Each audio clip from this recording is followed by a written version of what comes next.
You don't need a common denominator to do this, but if you divide a fraction, it is the same as multiplying by the reciprocal. If you divide a fraction by a fraction, it's the same as multiplying by whatever you're dividing's reciprocal. All right, so to remember this, and I had a student teach this to me a million years ago. They learned this in middle school. They called it keep, change, flip. Anytime they did a division problem, and I find myself saying that to myself now all the time, every time I do a division problem. So if you take, and I just have a little tiny example underneath here. So I have 2/7 divided by 20 over 21. This is the same as if I were to multiply by the reciprocal of whatever I'm dividing by. So here's how this works. You keep the first fraction, which is 2/7. You change the division sign to multiplication, and then you're going to flip the second fraction over. When you flip it over, then you're multiplying by its reciprocal. So the flip gives you the reciprocal. Reciprocal just means the fraction's flipped over. Now, we do not need a common denominator to multiply here. I'm just going to multiply. 2 times 21 is 42, and then 7 times 20 is 140. And I know that's going to reduce because both of those guys are at least even. So I'm just going to do this on my calculator real quick and cheat. So I'm going to do my math, enter. This reduces to 3/10. So just like we did yesterday, once you do the multiplication, if anything crosses out or anything reduces, you're allowed to do that. Is anybody having a question? Because we're going to do this obviously with variables. Okay, now here's the deal with the restrictions. You have to, just like yesterday, we don't want the denominator to be 0. Okay, totally fine for numerator, but not the denominator. Okay, so exclude any number that makes the denominator equal to 0. Oh my gosh, I'm not on screen. Just fail. Okay, now this is tricky when you do a problem with division because let's say I'm going to divide two fractions. Okay, I'm just going to write, I'm just going to make something up. Okay, so I'm going to say NUM for numerator, and I'm going to say DEN for denominator. Okay, so let's say this, and I'm dividing that by another fraction with a numerator and a denominator. Okay, here's the deal. When you do this, you would have restrictions here and here, right? Anything that would make those equal to 0. But when you actually do the problem, you're going to do then the numerator divided by the denominator, and then you're going to change that to multiplication.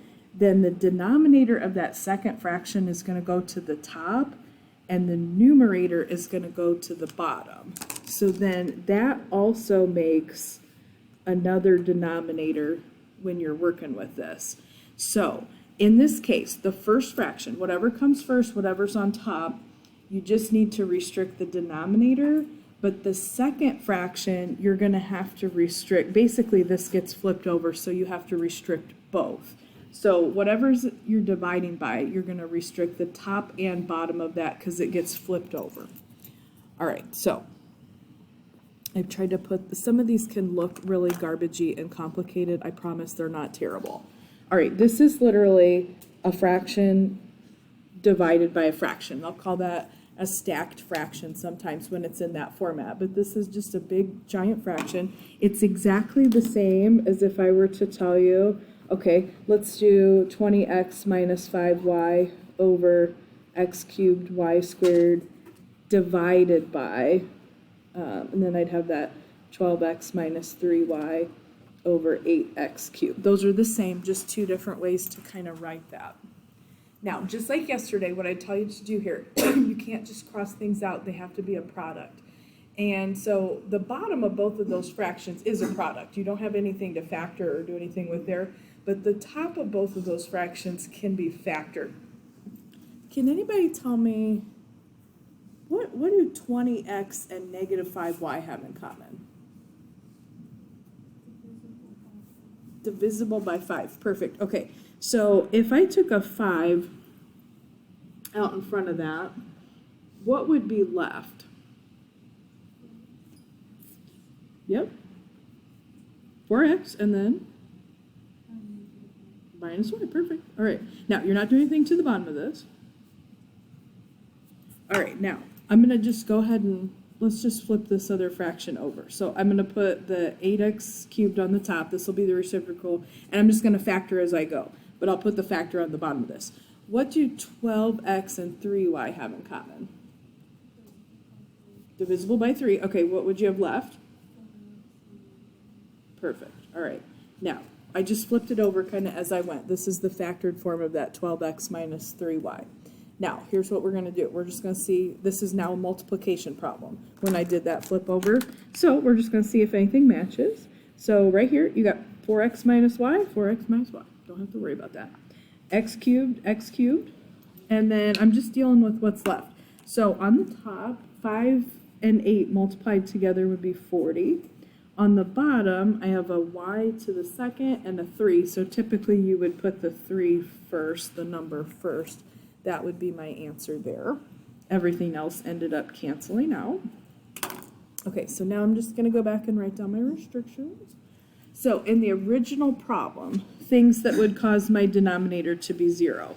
So if I have just x cubed times y squared. So in that original problem, x can't be 0 and also y can't be 0.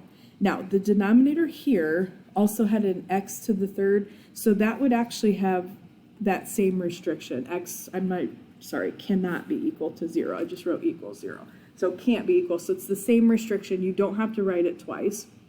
And then once we flipped that over, then I introduced something else into the denominator. Now this is kind of particularly weird, but you would have 4x minus y. You can't really solve that and tell me like x can't be a number or y can't be a number there.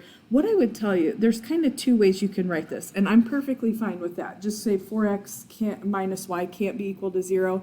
Some textbooks, you might see them kind of solve that just like a little bit, like they would add the y to the other side, and maybe they would write the restriction like that. 4x can't, if I would add y there to the other side, 4x can't be equal to y. That's another way to write that same restriction. It's completely up to you, but in this particular case, so x can't be 0, y can't be 0, and then however you want to write that restriction right there is your third thing that you can't have in the denominator. Whichever one of those you like better is fine with me. Is anybody having a question? Okay. Now, we're just going to factor.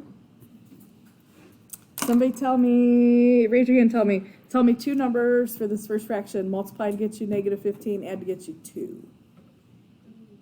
3 and 5. All right. Which one has to be negative? The 3. The 5 has to be positive, so we can get that positive 2. All right, what about difference of squares on the bottom? X squared minus 16. How would that factor?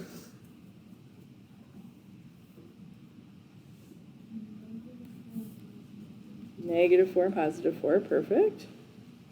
All right, I'm going to leave this in the format it's in just real quick. You can't do anything to factor the top of that second fraction. It'd just be x plus 5. Just two terms. They don't have anything in common.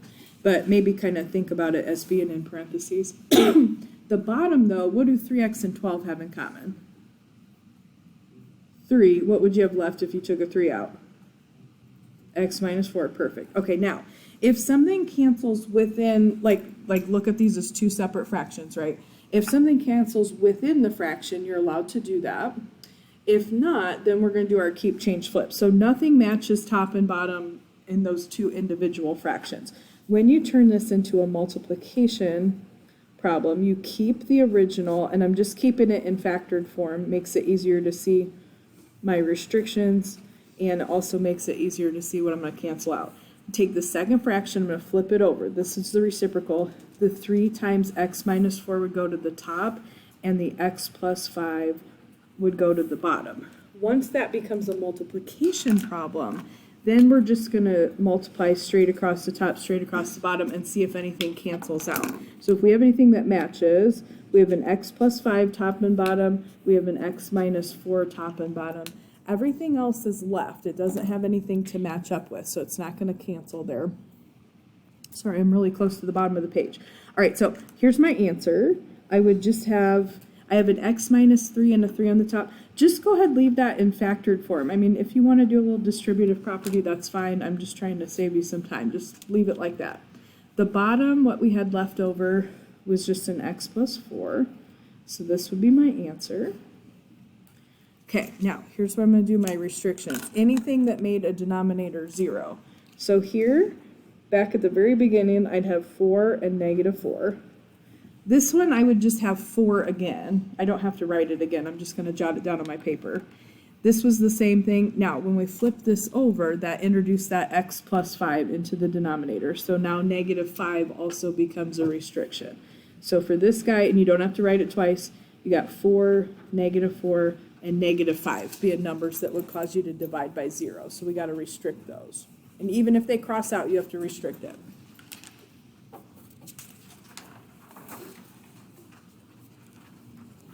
Okay. All right, we're just going to do 2 more of these. I'm just going to do 2 more. We're going to skip the one at the bottom. Okay, now, let's see if we can factor. I just have 2 terms at the top, so it's not like a quadratic trinomial. It's not a difference of squares. What would you do to factor 4x squared minus 2x? What do you think? Okay, take a 2x out. What would you have left? Perfect. All right.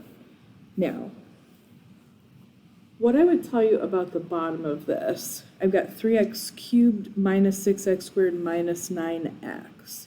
What do you notice about all the terms in the bottom of that first fraction? All divisible by 3. Anything else? And x. Okay. So I can take a 3x out in front. Now, when I do that, left over, we'd have x squared minus, I'm dividing each one of these by 3, 2x, and then minus 3. And that guy can be further factored. So that quadratic can be factored a little bit more. So multiply to get negative 3, add to get 2. That can actually go down a little bit farther to be factors x minus 3, x plus 1. Okay. Now, I'm dividing that. Let's see. Multiply to get 12, add to get 8. I'd do 6 and 2. I don't know why that plus sign just looked weird. X plus 6, x plus 2. Okay, negative 18. And add to 3. Got to be 6 and negative 3. Now, at this moment, if you want to, within the same fraction, if anything cancels, you can totally do that. So, in this first one, I can cancel the x's, and in the second one, I can cancel the x plus 6's just right now, and then I can do keep, change, flip with what I have left over just to make it a little easier to work with. So the only thing left on the top of that first fraction was 2x minus 1. Oh, and the 2, sorry. On the bottom of the fraction, I had a 3, an x minus 3, and an x plus 1. I'm going to change that division sign to multiplication, and I'm going to flip over what's left of that second fraction. What's left of the second fraction, I had an x minus 3 on the top, or on the bottom, x plus 2 on the top. Those will just flip. So the x minus 3 will be up here, x plus 2 will be down here. That's going to be the reciprocal of what was left if we're dividing these. And then if anything else matches here, we're going to cross it out. So this just becomes one giant fraction here. And I think the only other thing that's going to cancel, we got a x minus 3 here, x minus 3 here. So just leave these in factored form. So on the top, I'm just going to have 2 times 2x minus 1. On the bottom, we're going to have 3 x plus 1, x plus 2. When you go back and do your restrictions, at any point, something that would make the denominator 0, we got to exclude that. So on the bottom here with this 3x, nothing to do with the 3, but the plain x there, 0, would cause that a problem. 3 times 0, 0, that would wipe the whole thing out. X minus 3 would be positive 3, x plus 1 would be negative 1.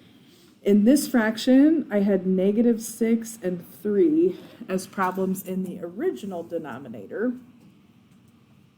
And then when we flip it over, the only other thing that ends up in the denominator is this x plus 2. So only the second fraction, you don't flip over the first fraction. So the top of that never ends up in the denominator. But the second fraction, that x plus 2 is going to end up in the denominator. I already took care of the -6, so even though that canceled. So we've got a bunch of restrictions here. 0, 3, -1, -6. I already wrote 3 over here, so I don't have to write it again. And then -2. So that actually has 5 different restrictions that you could not have in the denominator. Okay, I'm going to do one more. We'll skip the one at the bottom. I feel like I factored that same one on the front. All right, so I'm going to write x plus 5, x minus 3.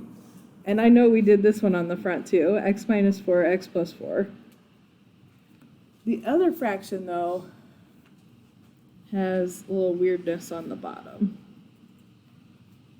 Okay, if you see something written like this, like not in standard form, it's trying to get you to factor out a negative.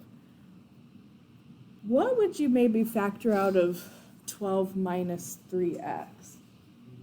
Yes, just do a -3. When you do that, that's going to change that to be a positive x. And if you take 12 divided by -3, that's going to change that to -4. If you would run that -3 back through there, that would give you what you have in the denominator. It's just written in standard form when I put it in the parentheses there. Okay, now within the same fractions, nothing is canceling there. So I'm going to do my keep, change, flip. So we'd have the x plus 5, x minus 3. That first fraction is just going to stay the same. You don't have to write out a bunch of steps for this if you want to kind of cancel as you go. I know you can do that. This flips to the top, and the x plus 5 flips to the bottom. When you do that, you're just going to see if anybody matches. So x minus 4, top and bottom, x plus 5, top and bottom. On the top, what's left, and just go ahead and leave it in factored form, you do have a -3, and then you have an x minus 3.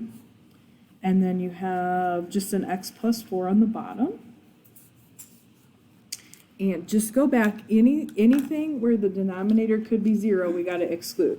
So in the original factoring, I'd have 4 and -4. This guy would also be 4. You don't have to write it twice. I'm just showing that to you. This is the same fraction. When you flip this over, you introduced another restriction because now you have x plus 5 in the denominator, so -5 has to be excluded as well. So don't want to do 4, -4, or -5 for this one. Just 3 different restrictions.